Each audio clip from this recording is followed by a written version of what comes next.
immigration tahan. Tapi kata ada permit.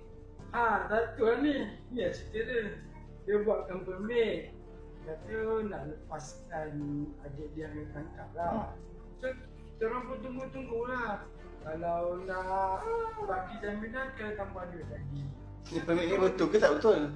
Saya QR betul keluar. QR pakai gym punya laman web kan. QR keluar nama dia. Keluar nama dia. Sampai sekarang pun Oi, power lah. Keluar dia. Maknanya dia buat ketika dalam lockup tu boleh keluar mana ni? Dalam depo masa tahanan, kena tahanan kan. Ada buat. Dia boleh buat keluar ni. Itu memang hotel gym. ini yang dari Tapi itulah dia tak ada lagi. Dia telah dapat duit. Dan tahanan ni masih dalam tahanan gym.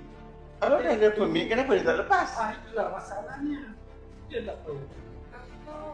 dia janji lepas tu saya cakap adik saya udah jatuh hukuman lah, udah naik mahkamah macam tu. Dia cakap naik mahkamah pun boleh lepas. Ini ada WhatsApp dia dekat saya.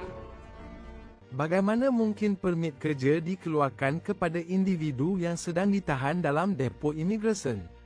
MHO menerima satu aduan daripada seorang wanita warga Indonesia yang telah berkahwin dengan lelaki tempatan berhubung satu perkara yang amat mengejutkan dan mencurigakan.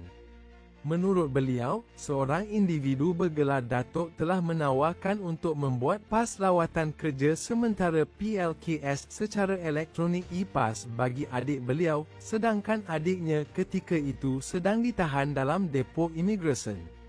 Lebih mengejutkan, permohonan tersebut dikatakan berjaya dan apabila kod QR pada permit kerja itu diimbas, maklumat tersebut memang wujud dalam sistem imigresen. Persoalannya, bagaimana permit kerja boleh diluluskan ketika adiknya berada dalam tahanan? Program rekalibrasi tenaga kerja RTK telah pun tamat, bagaimana permit baharu masih boleh dikeluarkan?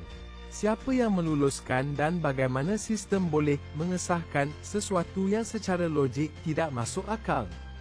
Individu bergelar Datuk itu juga dikatakan telah mengenakan bayaran sekitar RM5,000 kononnya untuk proses mendapatkan permit tersebut. Adakah sistem kita telah dikompromi? Jika benar wujud kelulusan permit kerja seperti ini kepada individu dalam tahanan, ini bukan sahaja menimbulkan persoalan integriti, malah memberi risiko besar kepada keselamatan negara. MHO akan membawa perkara ini kepada perhatian pihak berkuasa, khususnya Jabatan Imigresen Malaysia, agar satu siasatan menyeluruh dapat dijalankan. Jika benar permit ini tulen, negara bukan sahaja kerugian dari segi kewangan, malah membuka ruang kepada penyalahgunaan sistem dan potensi ancaman keselamatan.